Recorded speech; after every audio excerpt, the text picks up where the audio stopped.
అందరికీ నమస్కారం. మొన్ననే ఒక 1 వీక్ బ్యాక్ తెలుగుదేశం పార్టీ వాళ్ళ పార్టీకి సంబంధించిన కమిటీని పునర్వ్యవస్థీకరించుకుని జాతీయ కమిటీ, రాష్ట్ర కమిటీని మళ్ళీ కొత్తగా అనౌన్స్ చేశారు చంద్రబాబు నాయుడు గారు. ఆ సందర్భంగానే నారా లోకేష్ గారిని వర్కింగ్ ప్రెసిడెంట్గా అనౌన్స్ చేశారు. అదేవిధంగా కొంతమందికి కొత్త వాళ్ళకి పదవులు ఇచ్చారు, కొంతమంది పాత వాళ్ళని తొలగించారు. ఈ సందర్భంలో మహాసేన రాజేష్ అనే ఆయన పార్టీకి వాయిస్ కాదు, లౌడ్ స్పీకర్ లాగా 24 గంటలు సంబంధం ఉన్నా లేకపోయినా, అవసరం అయినా కాకపోయినా పార్టీ నాయకుల మెప్పు కోసం, కార్యకర్త మెప్పు కోసం, ఒక బిల్డప్ ఏర్పాటు చేసుకోవడం కోసం ఇష్టం వచ్చినట్టు మాట్లాడతా అధికార ప్రతినిధి అనే దానికి అర్థం లేకుండా దాన్ని అవమానకర రీతిలో తయారు చేయడంతో అతను కూడా తొలగించారు.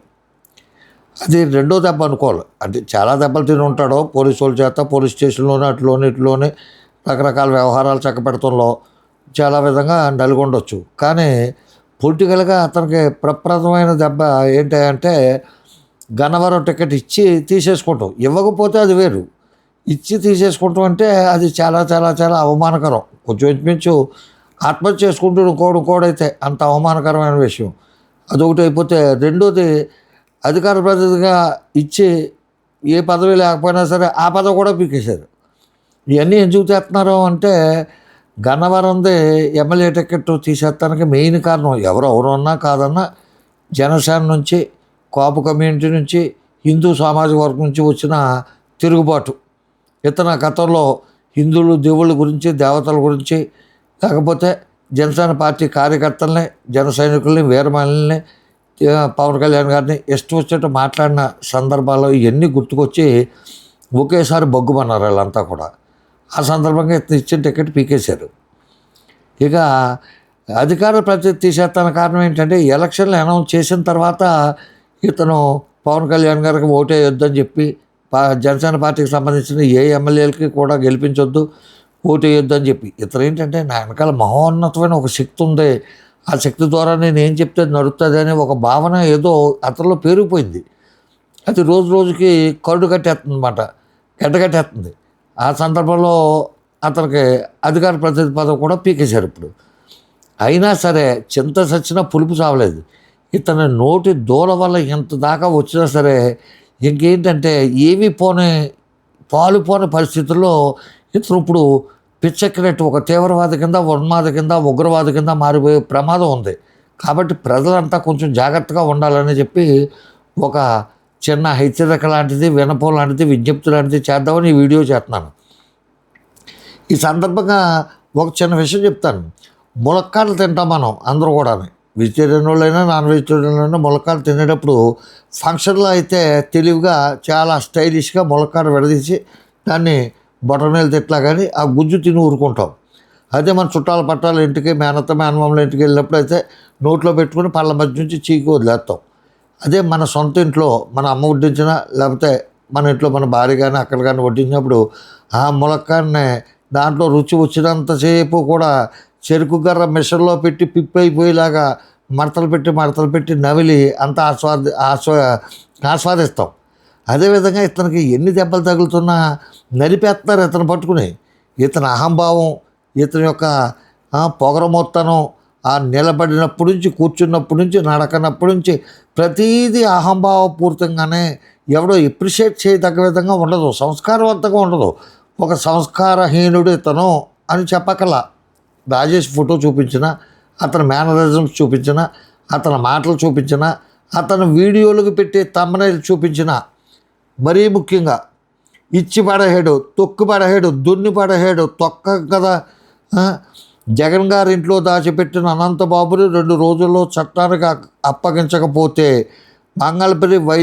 మంగళగిరి వైసీపీ కేంద్ర కార్యాలయాన్ని ముట్టడిస్తాం. ఎవరో దళితులతో ముట్టడిస్తా అంట. దళితుడికి ఇతను ఒక్కడే నాయకుడా? అసలు ఇతను తిట్టని ఓసీలు కానీ, బీసీలు కానీ, ఎస్సీలు కానీ, దేవుళ్ళు కానీ, దేవతలు కానీ, పార్టీలు కానీ ఏమైనా ఇండియాలో ఏమైనా మిగిలి ఉన్నాయా?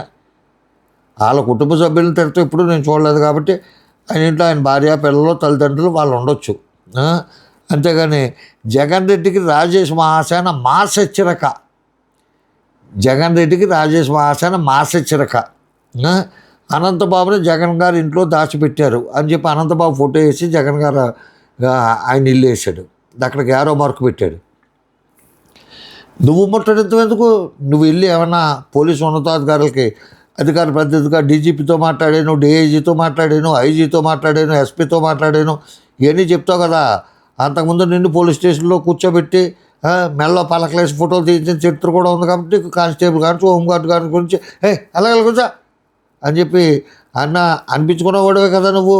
నీ కార్లు ఆపేస్తావు, ఎన్ని చిత్రం. నీకు పోలీస్ డిపార్ట్మెంట్ బాగా పరిచయమే కదా.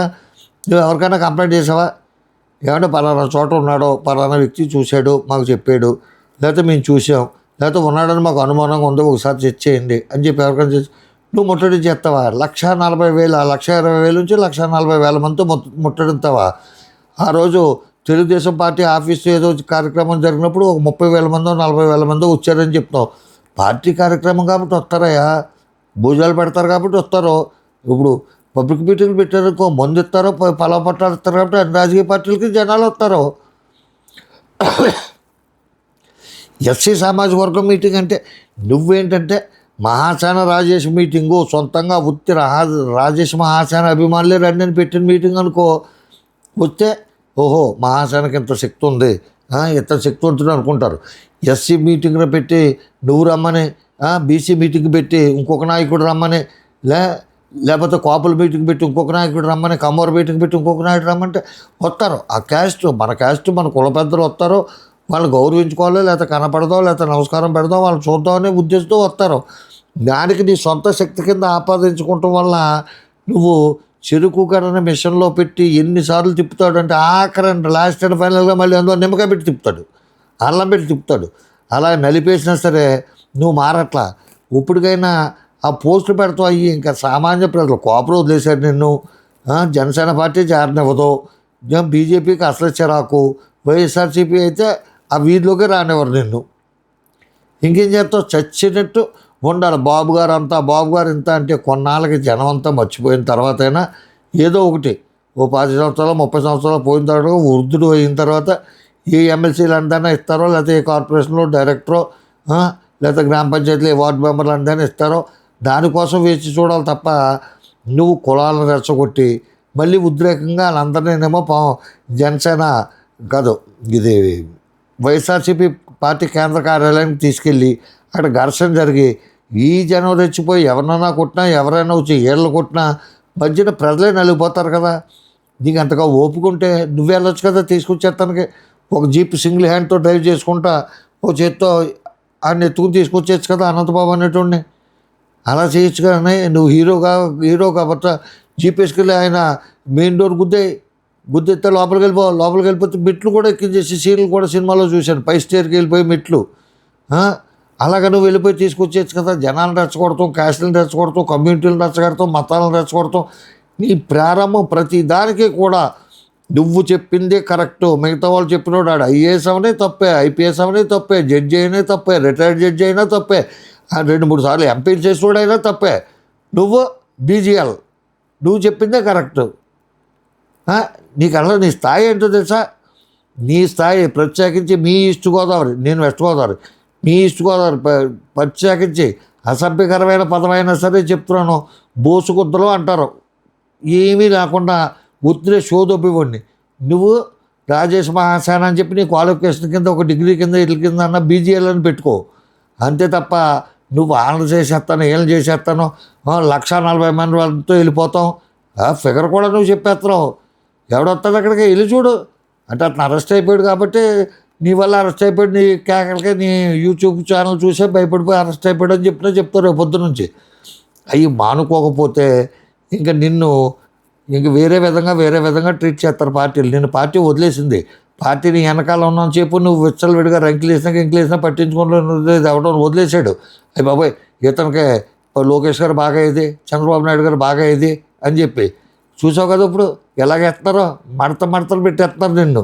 నీ నోటి దోలే చేసుకుంది ఇదంతా. ఎంత చేసినా సరే ఇంకా మారకపోతే నువ్వు ఎత్తింది మరి జన్మ అని అనుకోడు ఎవడోనే. కాబట్టి సంస్కారవంతంగా వ్యవస్థలు గౌరవించు. పోలీస్ వ్యవస్థ ఉంది, పోలీస్ స్టేషన్లో కంప్లైంట్ చేయి, పలానా చోట ఉన్నాడని చెప్పి. అప్పుడు వాళ్ళే తీసుకొస్తారు కదా. నువ్వు చేయకుండా నువ్వు వెళ్ళిపోతావు డైరెక్ట్గానే. ఈ కాన్స్టిట్యూషన్ మీద నమ్మకం లేదు, పోలీస్ వ్యవస్థ మీద నమ్మకం లేదు, కోర్టుల మీద నమ్మకం లేదు. నువ్వు ఒక్కడే మోనోపలి ఆంధ్ర రాష్ట్రానికి అంతటిగా అనుకుంటామేమో. కాబట్టి కొంచెం జాగ్రత్తగా ఉంటే నీ భవిష్యత్తు బాగుంటుంది. లేకపోతే నీ పరిస్థితి అగమ్య గోచరం కింద అయిపోద్దని చెప్తూ నమస్కారం. రామాంతరావు. జై హింద్.